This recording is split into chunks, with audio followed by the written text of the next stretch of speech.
Everest colony में राधिका और मनोज अपनी 8वीं कक्षा में पढ़ रहे बेटे वैभव के साथ रहने आते हैं। मनोज की नौकरी का ट्रांसफर होने के कारण वो लोग इस कॉलोनी में रहने आए होते हैं। एक दिन की बात है। राधिका, हमने वैभव का नए स्कूल में एडमिशन तो करा दिया, लेकिन अब उसके लिए ट्यूशन टीचर कहाँ से ढूंढेंगे? मनोज, मैं भी वही सोच रही हूँ। आज बाजार से आते समय मैंने एक ट्यूशन क्लास देखी, बहुत फेमस भी है वो इस कॉलोनी में। क्यों ना हम वैभव का एडमिशन उसी कॉलोनी में करा दे। ठीक है राधिका, जैसा तुम्हें सही लगे, बस अच्छे से अच्छे ट्यूशन में वैभव का एडमिशन कराना। तुम्हें तो पता ही है कि हमारा वैभव पढ़ाई में कितना कच्चा है। हाँ मनोज, तुम फिक्र मत करो, मैं देख परख कर ही वैभव का उस ट्यूशन में एडमिशन कराऊंगी। राधिका उस ट्यूशन में पूछताछ करने जाती है। वो ट्यूशन क्लास एक जंगली इलाके में स्थित होता है। वहाँ के रिसेप्शनिस्ट धीरज उस ट्यूशन क्लास के बारे में सारी अच्छी अच्छी बातें बताता है, जिससे राधिका को वो ट्यूशन क्लास बहुत पसंद आ जाती है। आपकी सारी बातें सुनकर मुझे सच में ये ट्यूशन क्लास बहुत पसंद आई है। मैं ट्यूशन टीचर से मिलना चाहूंगी। क्यों नहीं मैडम जी, आइए ना, मैं आपको उनसे मिलवाता हूँ। राधिका धीरज के पीछे पीछे ट्यूशन टीचर के कमरे की तरफ जाने लगती है। तभी उसे चलते चलते वहां के एक कमरे से मांस की बदबू आती है और वो बहुत हैरान हो जाती है और खड़ी की खड़ी रह जाती है। अरे क्या हुआ राधिका मैडम, रुक क्यों गई आप? टीचर जी का कमरा यहाँ नहीं है, वहाँ है, उधर। जी वो यहाँ इस कमरे से मुझे अजीब सी बदबू आ रही है, बिल्कुल किसी मांस की तरह। अरे ऐसी कैसी बातें कर रही हो आप? ऐसी तो कोई बदबू नहीं आ रही है, वरना मुझे भी तो आती ना। चलिए चलिए जल्दी, वरना स्टूडेंट्स आने के बाद फिर टीचर जी बिजी हो जाएंगी।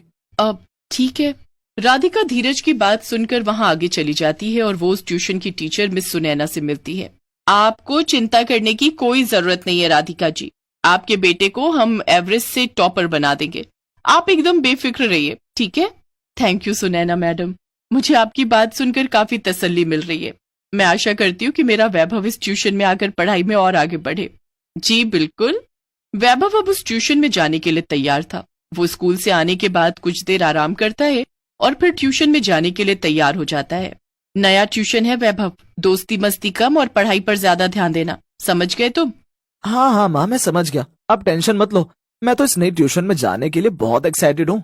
हाँ बेटा, लेकिन बेटा अभी तुम्हारी फाइनल एग्जाम्स भी आ रही हैं, इसीलिए अच्छे से पढ़ाई करना। तुम्हें बड़ा होकर एक डॉक्टर बनना है, याद है ना तुम्हें? ओफो मनोज, तुम फिर से शुरू हो गए।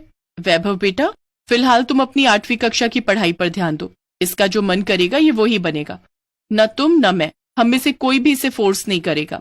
राधिका और मनोज दोनों वैभव को उस ट्यूशन क्लास में छोड़ देते हैं और तभी सुनैना मैडम वैभव के पास आती हैं। वैभव बेटा, वेलकम। मेरे ट्यूशन क्लास में तुम्हारा स्वागत है। स्वागत है तुम्हारा इस भूतिया ट्यूशन टीचर की भूतिया क्लास में। क्या क्या ये आप क्या कह रही हो? कौन हो आप?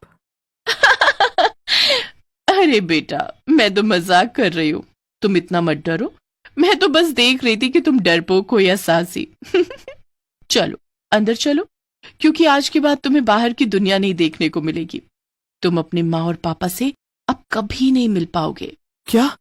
मजाक कर रही हो बेटा। अब इतना बोरिंग काम करने जा रहे हैं जिसका नाम पढ़ाई है, तो उससे पहले थोड़ा हंसी मजाक करना तो बनता ही है ना बेटा। सुनैना वैभव का हाथ पकड़कर उसे उस ट्यूशन क्लास में ले जाती है। उस दिन के बाद अचानक से वैभव के हाव भाव में बदलाव आ जाता है। वो बहुत ही बुरी तरह पेश आने लगता है। वैभव, ये लो बेटा तुम्हारा खाना, 2 पराठे दिए हैं, अच्छे से खाना, ठीक है?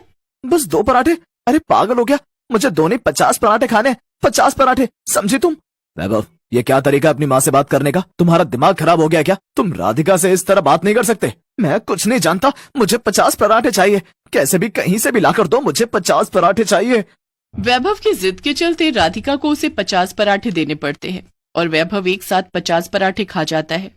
और ये दृश्य देखकर राधिका और मनोज दोनों एकदम से हैरान रह जाते हैं और उनका मुंह खुला का खुला ही रह जाता है। फिर एक रात जब मनोज पानी पीने उठता है, तभी वो वैभव को उसके कमरे से गायब देखकर घबरा जाता है और वो फौरन राधिका को उठाता है। क्या हुआ जी? क्या हुआ वैभव को? बताइए ना। राधिका, वैभव अपने कमरे में नहीं है, पता नहीं कहाँ चला गया वो अपने। राधिका और मनोज दोनों बहुत बेचैन और चिंतित हो जाते हैं और वैभव को पूरे घर में ढूंढने लगते हैं, लेकिन वो उन्हें कहीं नहीं मिलता। फिर जब वो दोनों छत पर जाते हैं तब वहां पर वैभव को छत के कोने में बैठे देखकर वो दोनों बहुत ज्यादा डर जाते हैं। वैभव! वैभव नीचे उतरो बेटा, तुम गिर जाओगे, नीचे उतरो। राधिका और मनोज वैभव को नीचे उतारते हैं। तभी वो उन दोनों को कहता है, दूर हट जाओ मुझसे, मैं तुम दोनों की बात नहीं मानने वाला हूँ। दूर हट जाओ, दूर हट जाओ। वैभव राधिका को इतनी जोर से धक्का मारता है कि वो छत से नीचे ही गिरने वाली होती है। तभी उसे मनोज बचा लेता है। आ! इतना कहकर वैभव वहां से अपने कमरे में चला जाता है। मनोज और राधिका दोनों अपने बेटे के इस बदले हुए बर्ताव को देखकर बहुत परेशान होते हैं। राधिका, ये हमारे बेटे को क्या हो गया है? पता नहीं मनोज, जैसे हम काम करके स्ट्रेस में रहते हैं और उसका गुस्सा दूसरों पर निकालते हैं। क्या पता शायद वैभव अपनी पढ़ाई के स्ट्रेस का गुस्सा हम पर निकाल रहा हो। लेकिन राधिका, छोटी मोटी बात होती तो समझ आता, लेकिन जो हरकतें वैभव कर रहा है वो कितनी अजीब है, मुझे तो कुछ समझ ही नहीं आ रहा है। फिर एक दिन जब वैभव की बुआ वंदना उनके घर पर मंदिर के लड्डू लेकर आती हैं, तभी वैभव बेटा, ये लो, ये लड्डू तुम्हारे फेवरेट लड्डू है ना, मैं इन्हें खास तुम्हारे लिए ही लाई हूँ, ले लो बेटा। नहीं, मुझे ये घटिया लड्डू नहीं चाहिए, दूर रखो इसे, दूर रखो। वैभव उस लड्डू की प्लेट को नीचे गिराता है और वहां से चला जाता है। ये सब देख वंदना एकदम से भौंचक्का रह जाती है। ये सब क्या है मनोज, राधिका? वैभव पहले तो ऐसा नहीं था, फिर क्या हो गया इसे? इसे तो ये लड्डू पहले कितने पसंद थे, सबके हिस्से के खा जाता था, और अब देखो, अब तो इन लड्डुओं से दूर भाग गया और कितना ज्यादा बदतमीज हो गया ये। वंदना, पता नहीं क्या हुआ है वैभव को। राधिका, आज रात को जब वैभव सो जाएगा तब तुम उसकी नजर उतारना, शायद से उसे नजर लग गई है। नजर लगने से भी बच्चे इस प्रकार का बर्ताव करते हैं। हाँ, सही कह रही हो तुम वंदना, मैं आज रात को ही वैभव की नजर उतारती हूँ। रात में जब वैभव सो जाता है तभी राधिका उसकी नजर उतारने जाती है, लेकिन तभी अचानक से वो नींद से उठकर राधिका का गला ही पकड़ लेता है। आ, आ, आ, छोड़ो मेरा गला वैभव। वैभव, वैभव छोड़ो राधिका को, मैंने कहा छोड़ो। बड़ी मुश्किल से मनोज वैभव का हाथ छुड़वाता है और इस सब के बाद अचानक से वैभव फिर से सो जाता है। और ये सब देखकर राधिका और मनोज बहुत घबरा जाते हैं। मनोज, हो ना हो मुझे लग रहा है कि वैभव को किसी बुरी शक्ति ने अपने कब्जे में कर लिया है, इसलिए वो ऐसा बर्ताव कर रहा है। हाँ राधिका, मुझे भी यही लग रहा है। मेरा दोस्त है सुरेश, उसकी बहन को भी ऐसे ही बुरी शक्ति ने अपने कब्जे में कर लिया था। तब वो किसी बाबा के पास गया था और उसके बाद ही उसकी बहन ठीक हो पाई थी और उस बुरी शक्ति की कैद से आजाद हो पाई थी। तो फिर हम भी वैभव को उसी बाबा के पास ले जाएंगे मनोज। अगले दिन जब मनोज और राधिका बाजार से लौटते समय वैभव को उसके ट्यूशन से लेने जाते हैं, तभी वो देखते हैं कि उसकी ट्यूशन टीचर सुनैना ने फांसी लगा ली है और उस ट्यूशन में कोई भी नहीं है। ये दिल दहला देने वाला दृश्य देखकर उन दोनों के हाथ पांव ठंडे पड़ जाते हैं। ये क्या, ये तो सुनैना मैडम है, और ये ट्यूशन क्लास का क्या हाल हो गया है? सारे बच्चे कहाँ चले गए हैं? राधिका, हमें बच्चों को ढूंढना होगा, हमारा वैभव भी तो यहीं पर आया था। राधिका और मनोज उन बच्चों को ढूंढने लगते हैं। तभी उन्हें वहां हर जगह बच्चों की लाशें बिछी हुई दिखाई देती हैं और उन लाशों में से एक लाश वैभव की भी होती है। वैभव, वैभव, मेरा बच्चा।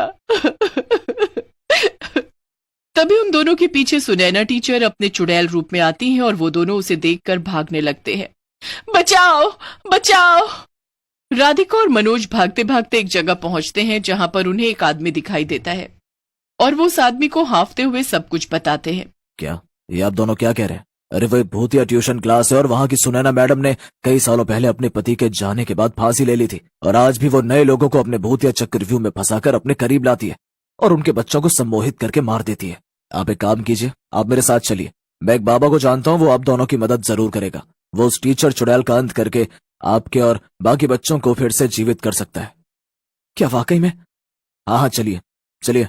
राधिका और मनोज उस आदमी के पीछे पीछे चलने लगते हैं, लेकिन वो आदमी घूम फिर कर उन्हें उसी ट्यूशन क्लास के पास ले जाता है और वो आदमी अपने असली रूप में आ जाता है। वो कोई और नहीं, रिसेप्शनिस्ट धीरज का भूत होता है।